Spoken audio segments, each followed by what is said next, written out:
And welcome once again to the Shadow Gallery. I'm your host, James Donnelly. And right now you're going to see something that I've never done before and probably am not going to do again for quite some time. We're going to do a music review. Because, okay, well, not to put too fine a point on it, I'm a huge, huge fan of R.E.M. I have been since my teen years, my formative years, where good music was something that I had not really yet discovered. You know, still very much in love with popular music, but then somebody turned me on to these guys, and I haven't been able to get enough since. And so this past Tuesday, we saw the release of Collapse Into Now. See, I have the vinyl copy here because I'm a vinyl junkie now, and just about every new album that I get, and I browse a lot for used albums, so on and so forth. But anyway, people have talked a lot about this album being the best work that R.E.M. has done in years, and they are right. The hype behind this album is not false. It is absolutely 100% true. This is, I would say, their finest, their most accomplished, and most complete album since Monster. So that's 16 years. And we're not talking about 16 years of bad music, not by any stretch of the imagination. Around the Sun wasn't that great, but Up, Reveal, Accelerate, New Adventures in Hi-Fi, these are all good albums, but they either have a track or two that seems either out of place or that just doesn't work. But this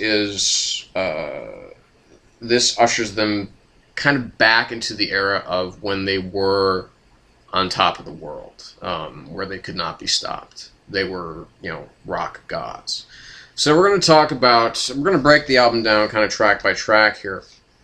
The opening of the album, the first track on the album is the song Discover, which is the first kind of, I don't know if you'd call it single, but it was the first song that was really released from the album.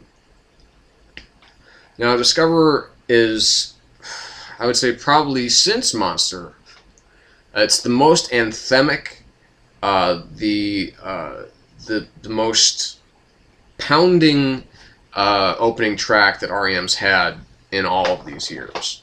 It just, it tears down the walls, and it never looks back, and it's filled with glee and harmony and joy, and it's a really remarkable song in every way. But like I said, it harkens kind of back to a Turn You Inside Out kind of guitar lick.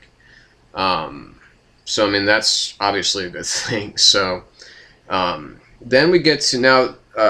Most of the tracks on this album are short, so we'll give it that. But then it goes to a song called the next track is All the Best, which is again just it's a pretty rockin' album, and it's another really good rock song.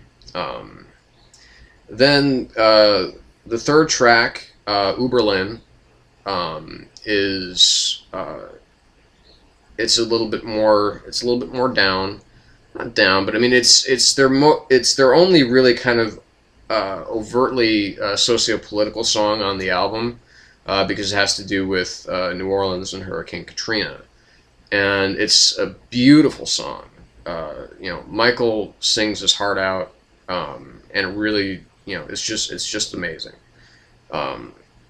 It Happened Today, lyrically is a brief song, but it features backing vocals by Eddie Vedder, and for once I can say that's not a bad thing, because the last 2 minutes of the song are this whirling cacophony of beautiful, amazing harmonies. Just no lyrics, just rise, just crescendos of, there's this amazing harmonization. And it's amazing. It's a great song. And Every Day Is Yours to Win, which is, so I read this in Spin Magazine of their review. It's kind of like the companion piece to Everybody Hurts. Again, it's kind of a down song, but it's not down lyrically. It's, it does, it's saying something more overtly positive about, when you are, really, in a shitty place. Just say, hey, this is gonna, it's gonna turn around. I mean, it seems really simple, but it's put in such a beautifully poetic way by Michael that it works within the context of the entire album.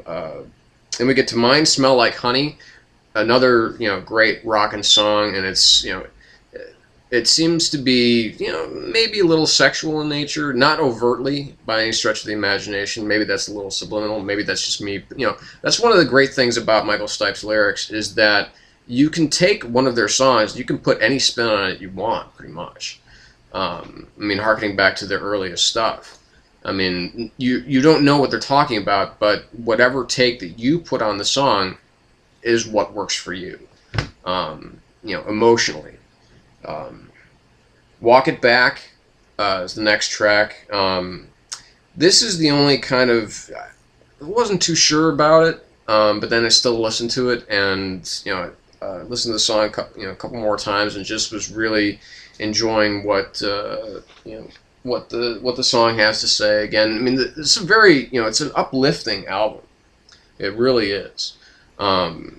And like I said, it's rock. And the next song, which has probably one of the best titles that I've heard in years of a song, which is Alligator, Aviator, Autopilot, Antimatter, which features backing vocals by the artist Peaches. And this is a straight out rock and roll song. It's just terrific. It's it's filled with little non sequiturs that Michael likes to pepper into his songs. Next track is That Someone Is You. It's a lovely song. It's it has a lot to do with not necessarily romantic relationships, but relationships of all kinds. It's it kind of harkens to We Can Work It Out by the Beatles. It's kind of what it seems to be. Then we get to Me, Marlon Brando, and I, which is another great title. And this is, again, it gets to be, kind of a more down song, and it's from, mandolins. Mandolin is back in this album in a big way, which is great because I love Peter Buck playing mandolin, and it's pretty present on this song. And it's just another really beautiful song, and literally they saved the best for last. The best song on the album is the last song on the album. It's called Blue. Now Blue is basically the love child of my favorite R.E.M. song, my favorite song of all time, which is Country Feedback, and Belong, and also Ebo the Letter, which are three great songs. It's most, a lot of it is Michael doing spoken word poetry with vocals by Patti Smith, doing actual singing. Musically, it's a joy to listen to. It's a dark song, but at the end of the song, it really surprises you because it turns around, and it leads into it's as if it's begging you to put the album on repeat, like it wants you to listen to it all over again. It's a if you excuse the pun, it's a perfect circle of an album. So the structure of the album is great. The album is fantastic. It's really their best work in, like I said, over a decade. So please go out and pick it up, because if you don't, you're missing out on some really great music. So, again, R.E.M. collapsing now.